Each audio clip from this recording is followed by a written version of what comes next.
Welcome to the Whoa podcast about horses and horsemanship. I'm John Hare, and you found the place where we talk horses. On today's show, we have the owner of the Broken Arrow Ranch, Jeremy Dunn. Jeremy is a longtime horse trainer and a good friend of mine. Good morning, Jeremy. How you doing this morning? Good. How are you, John? I'm doing good. Just so people know, we're right in the middle of the second week of January. California's hit with a pretty good rainstorm, which we're all happy about. We're getting some water for the upcoming year. And Jeremy, you're up on the Tejon Pass near, we call it the Grapevine here in California. Did you get a lot of rain over the last couple of days? Yeah, we did. We did. I believe it's almost 2 inches. Wow. I didn't check the gauge this morning, but I was excited to see it, but I had to meet a friend. So 2 inches doesn't sound a lot compared to other parts of the country, but 2 inches in California, where our total rainfall may not exceed 6 inches, that's a pretty good dosing of rain all at one time. How are things at the ranch? Good. It's a muddy mess, but I'll take it. I'll take it all day long. I love it. Well, we're here to talk a little bit about your skills as a horseman, and I would really like to talk about first is your experience. We met back in 2014 at the Vaquero Heritage Trainers Challenge, where the focus was on training feral or Mustang horses, and you were kind of experienced then, but 8 years, 9 years almost have passed. And how has your horsemanship evolved? I'm a lot older, so than 10 years ago. Yeah, I do have a little bit of a slower approach, quieter. I'm not as young as I used to be, but in my opinion, it's a heck of a lot wiser, and the horses trust way much more so than they did before. Now, I thought I had gold then, but you evolve, you get better and better and better. It's like the old joke, about the two bulls that are sitting up on top of a mountain, and the young bull tells the old bull, hey, let's run down there and talk to a couple of those cows. And the old bull says, well, let's walk down there and talk to all of them. As you get older, you begin to walk down the hill and be able to get everything done. Or, I got a long ways to go, but, you get the gist of that. I do. Patience becomes a much more reasonable thing to do as the older that we get. We realize we don't have to perhaps get everything done right now. But when I was learning from you, and I've been to a couple of your clinics, you never really seem to be in that big of a hurry. Anyway, you kind of practice the Vaquero tradition, and that's what I really like about you, is trying to figure out that horse. What are some of your insights in working with a horse in that way? I believe that it's important to let them live in your world. I am not a horse trainer. That's my profession, but that's not what I'm about. They get to live in my world. There are things that are acceptable and things that aren't acceptable. But the important part of that is you let them find what is acceptable instead of trying to show them everything that is acceptable or make them do it. Therefore, it's not on their own terms, and it's the difference between when my son wants to clean his room, he does a darn good job. When he's told to clean his room, it's half-butted and not worth it on it, just as an example. But right. And that's, let them live in your world. Don't show them the answer. Let them find the answer. Give them hints, but it's important that they find a happy place. What are some of the things that are most important for your horse to know when you're going through this process? Well, trust is huge. With trust, I believe you could get anything done. If you're able to point your horse in a direction and expect something, and he knows that you are never going to put him in something that he can't do, that's the most important part of the whole deal, is what you earn, in the ways of how you teach or how you let them live in your world, so to speak. So trust is number one. All right. So with trust, you have everything in your pocket. you'll begin to get likeness. A horse is heavy because they're protecting themselves. Well, you give them something to protect themselves against, or have to protect themselves against. So then you don't have a light horse because you've been nagging or asking too abruptly or not giving a chance. Another important thing that you ask, is trust. A horse knows when you know. You're not making a big issue over their issues, but you notice their issues, per se. If you're going to the left side and you see their head rise and you see a little bit of cautious in their mind, oh, what is he doing? Horse knows when you know. If you slow down, stop, and work on that area where they begin to get high-headed in the first place, then you'll realize you're able to go, from that point A to point B and C very quickly because they know when you know. Right. They see that you see. That's another important deal. Don't make an issue. Oh, Fluffy, I'm sorry that you're scared. No, you're scared. I see you're scared. You don't talk about it. You just kind of notice it. You fix that up and then move on. And that's something that's worked wonders. Right. You're not babying the trouble. You were acknowledging it, but move on. Let me go back to trust for just a second. I know that a good part of your horsemanship is starting horses, but a lot of people who listen to the podcast, they did not gain their horse's trust, or they abused that horse's trust, or somebody abused that horse's trust in the beginning. Is there a way you can earn that trust back? Are horses open to that? Yeah. And how long does that take? And what's the best way to approach something like that? Well, every horse varies, and it depends on, what happened, how it happened. A horse is the way he thinks. Does he want to trust in the first place? That will determine how long. But by all means, yes, there are some horses that, most horses, you can earn their trust. Again, there's a big old wavelength of situations. Some horses are very not trusting in the first place. And then that's a place where you may have to ask yourself, is he worth the time and the money? There's so many good horses out there, and that's, that's a reality.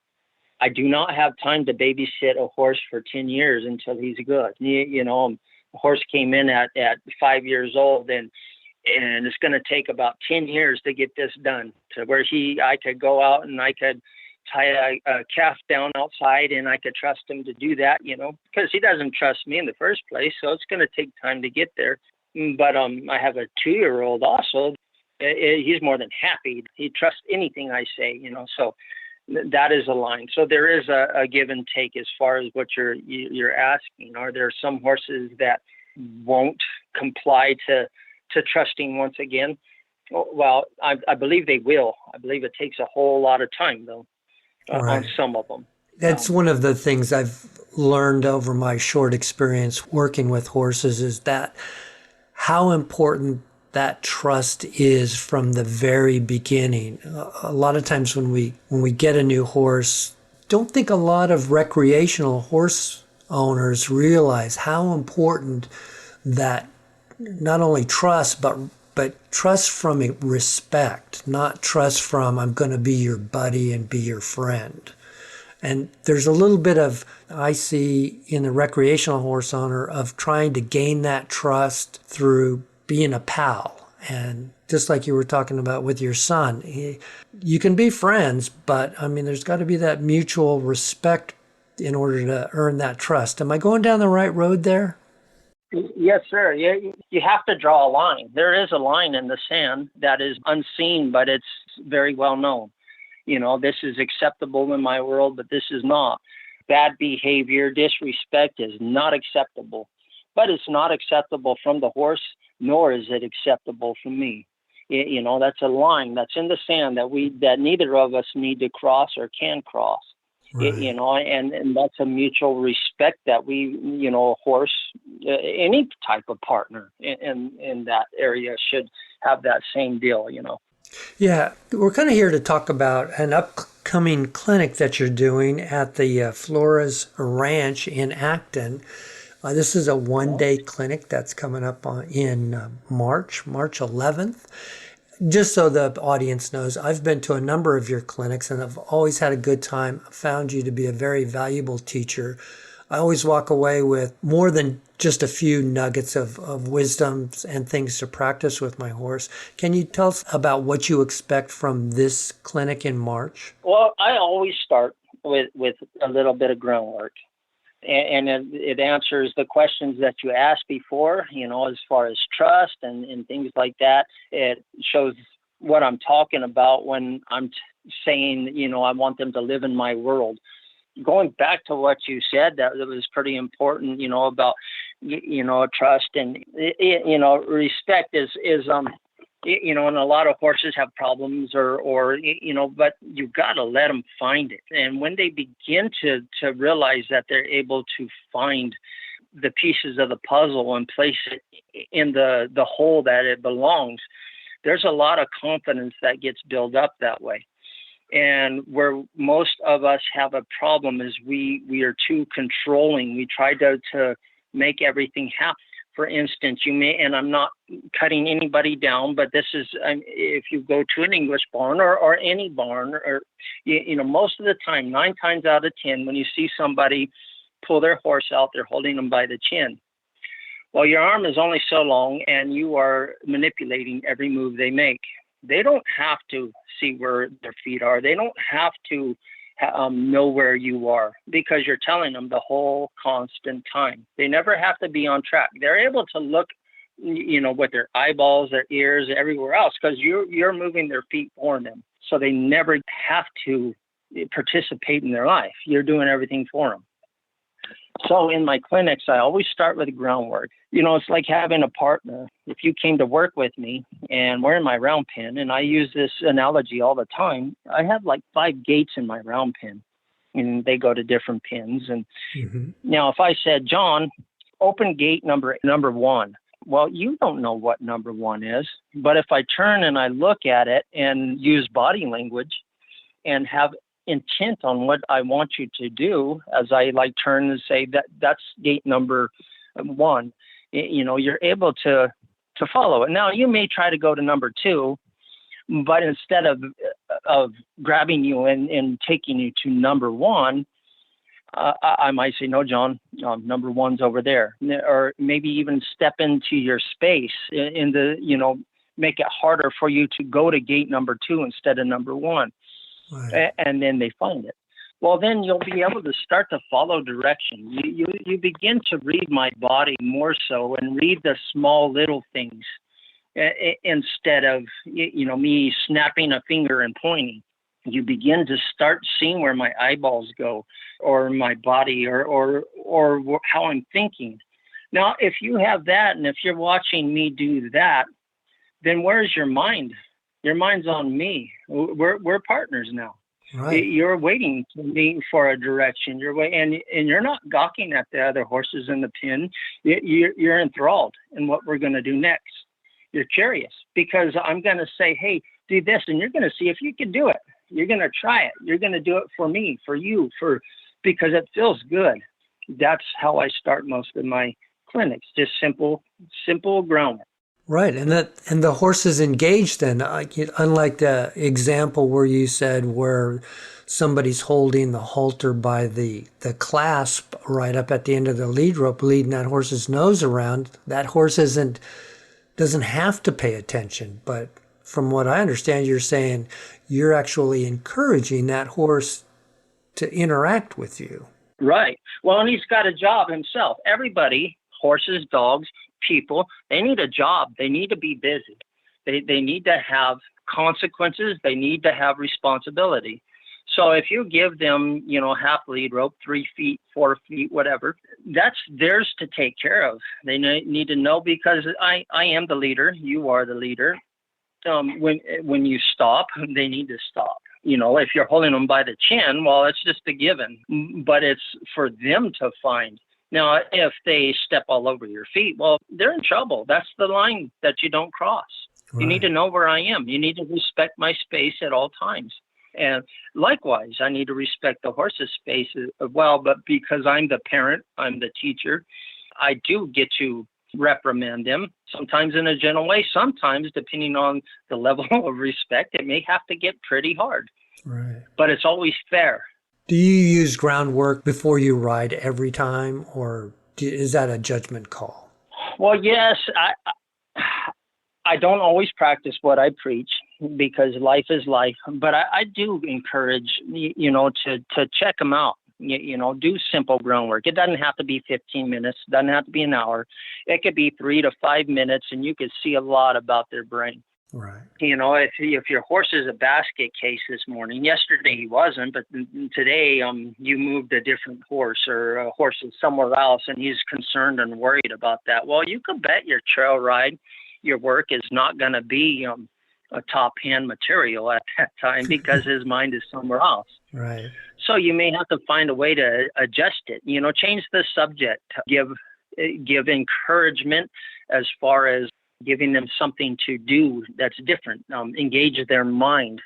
You give them a different type of puzzle, and they start, placing the pieces where it needs to be. And you realize that they forget about the horse that you moved. Then you have a ride. On the other hand, my old trusty rascal, it's pretty limited. Sometimes I need to jump on him, and I use him a lot to work holds. Maybe if I'm roping feed or something like that. And a lot of the time I do it on the ground, not on horseback, but, sometimes there's a need to do it with the horse, and it's a heck of a lot easier on my body. Sometimes I'm right in the midst of that. I'll grab old trusty rascal and just jump right on him. But he's got experience and a good work etiquette. He knows the drill. He knows the drill, but it was a foundation that has got him there, though. Right. He knows how to mind his P's and Q's, and he is a horse, and he does get distracted.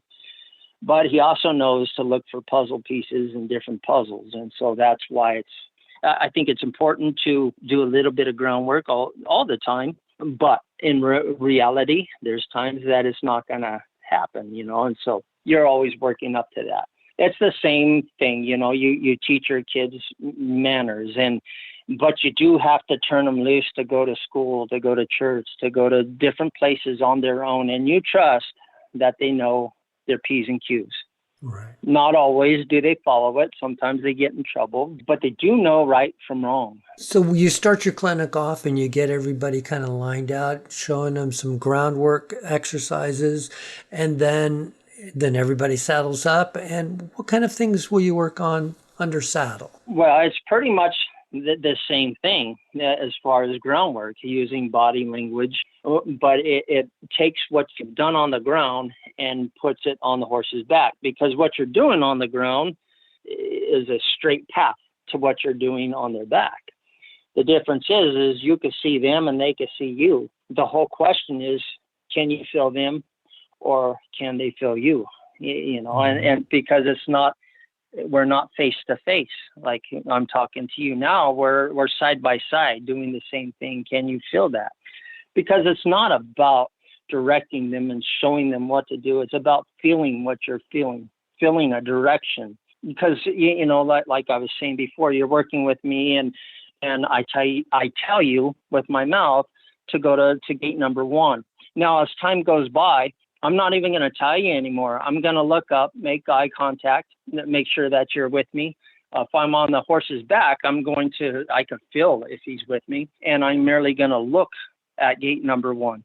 My shoulder turns left, and my left shoulder is towards the left eye. My right shoulder opens again. So on. It's a feeling type of feel.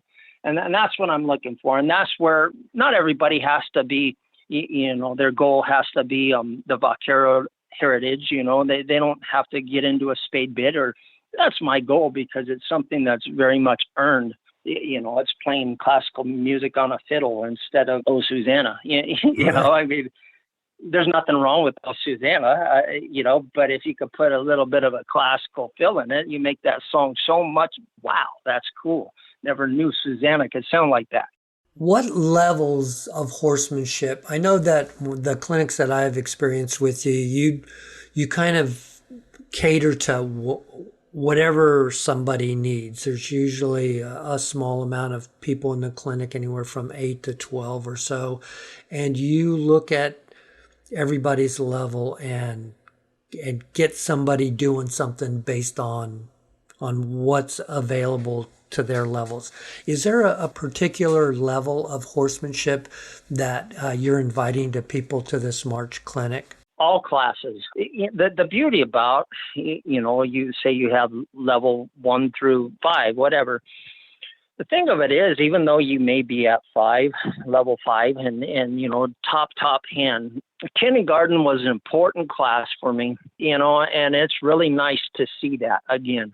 It's you know your ABCs pretty well, and you can say it with your eyes closed, but you will always pick up something different. Maybe a different tune when you say ABCs. Maybe a different, way to roll the elemental P. But there's always something you can learn from that. Right. Somebody that is hungry enough is not going to mind, seeing those small levels. And if anything, they could see how they have grown.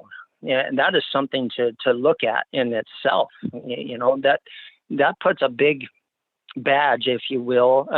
Gosh darn it, I remember doing that same thing, and now it's like clockwork where I don't even do that anymore. It's like breathing. It's another feather that you are allowed to put in your hat, right. Give you confidence to keep on growing, and it makes those big dreams not seem so far away. I can't tell you how many horsemen I've heard say that beginners want to learn what the intermediates know. Intermediates want to learn what the advanced horsemen want to know, and the advanced horsemen want to learn what the basics are again, because they know that everything kind of starts at the very bottom and builds up. That's what I appreciate about your clinics, is I always seem to come away with some basic knowledge that I may have overlooked when I was going through some of the early days of horsemanship. I didn't know how important it was back then, and going to a clinic once or twice a year really helps reinforce those.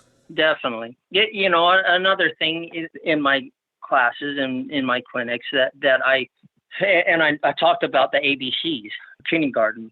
And when we were in kindergarten, or whatever grade, but how did we learn our ABCs? With a song, correct? Right. It was a rhythm, A, B, C, D, E, F, G, correct? Right. And so there's a rhythm. There's something to follow. A rhythm is very important to me as far as getting a horse engaged on the direction you're going, or the rhythm, or the speed you're going. If you have a rhythm, now this rhythm goes off of their front feet or hind feet, depending on the level that you're at, but knowing where those feet are. And that begins to be your beat. But you're the DJ and you play the music, and they get to dance to it. So they have to think about the speed that the music that you're playing, and they have to dance to that. So if you're making a left circle and the left foot hits the ground, so it's 1, 2, 1, 2, 1, meaning the left foot. So 1, 2, 1, 2. So I'm on, off, 1, 2, 1, 2, on, off. Now you'll find as you're doing it, when you first start, you are asking big in the beginning to show them, your cues are a little bit louder. You're helping them turn their head, but pretty soon you're able to retire that. Mm-hmm. And you're looking at the direction you're going. And it begins to be part of the song. A, B, C, D, and now 1, 2, 3, 4, which is a right, Anyway, I mean, it's a hell of a lot easier to see that in the class, but that is something that I really work on, because having that rhythm is so much easier for you to direct, like a leader of a band compared right. to turn left. Okay, now go right. Okay, and now do this. Now stop. And that's something I will do too when I stop. It's 1, 2, 3, stop. And I might not say that out loud, but in my mind, that's what I am saying, because your body language is a huge thing. Before you walk to the kitchen to grab a cup of coffee, you get ready. And in your mind and in a way, you go 1, 2, 3, okay, I'm getting up. Pretty soon when you make that, something's going to happen when I'm taking a breath in. I'm either going to talk or I'm going to stretch, one of the two. But their ears are perked and they're, and listening to see which one it is. Anyway, that is something that's pretty important that I found that works really well is rhythm. Yeah. I think the horses appreciate it. We are learning dance, and when the instructor just goes, okay, put your foot here, 1, put your foot here, 2, you almost go through the motions like a robot. But when he puts the music on and you have that rhythm to follow, you get more into the flow of the dance, and it's much easier to learn that way. You bet. Becomes art and dignity. So the clinic is March 11th, and it's in Acton, California at the Flores Ranch. That's Johnny Flores Horsemanship. Do you mind if I ask how you met Johnny? He's a pretty good horseman. I've seen him at a number of shows and really appreciate the way he handles his horse. How did you connect with him? Well, through Facebook. To be honest, I've never shaken his hand yet. I've seen a lot of pictures and videos and things like that, and he looks pretty darn good. But I've never met him personally. So this March 11th will be my first talking to him face to face. But I think that from what I've seen and I think from what he's seen, we're kind of on the same page and after the same thing, and I'm looking forward to meeting him. Yeah, he's first met him, I think, when I was trying to dip my hoof into the extreme cowboy racing arena with Scratch, who he had fun with that, but I don't think that was his particular skill. And then I've seen him start a couple of horses at the Versatility Ranch shows. So he's done well. Very cool. And I think he's having a couple of different clinicians at his ranch throughout the year. So I'll put some links to his page so people can check out the other clinics. And then I'll just give out the details for this so people know about it. Again, it's March 11th. The information I have is from 9 to 4 p.m. $250 for you and your horse. If you like to just audit the clinic, it's $40. It looks like there's lunch available for $15. I probably would make sure and prearrange that. And he even has overnight stalls. So where exactly is Acton for people who may be listening around other parts of the country and other parts of California? I believe it's about 10 miles south from Palmdale. It's between Palmdale and Los Angeles. That's still considered the high desert area, isn't it? Yeah, it is. Very cool. Yeah. Jeremy, was there anything else you wanted to add? I think we covered a lot of good things. It's been really nice talking to you. Horses don't typically reply in voice, but so it's nice talking to hear a voice. Miss visiting the Broken Arrow. We had some fun times up there with the different clinics that you provide, and you helped me with my horse Scratch so much that I really appreciate that. I still ride him on a regular basis, and he's doing pretty good. Very good. Very good. Good deal. That will do it for this episode. Thanks to Jeremy Dunn for spending time with us today. All the links heard in this episode, Jeremy's clinic, Facebook page, and the Flores Horsemanship website are at wopodcast.com. Check it out. One last thing. I met Jeremy in 2014, and the following year, he encouraged me to enter a Mustang makeover event. Little did I realize how much the trajectory of my horsemanship career would change when I started my first horse at age 60.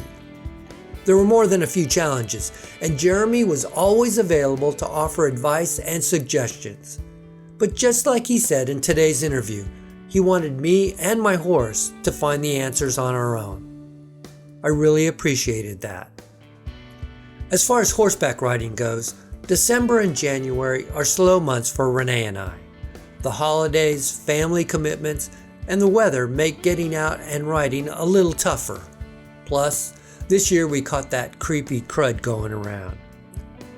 We don't worry about it too much, especially as our horses get older. It gives them a little break. But as we look forward to better weather and more free time, a horsemanship clinic is a good way to start the year. I think it can set you on the right track. It's kind of a warm-up for both you and your horse. I'd love to hear your thoughts on this.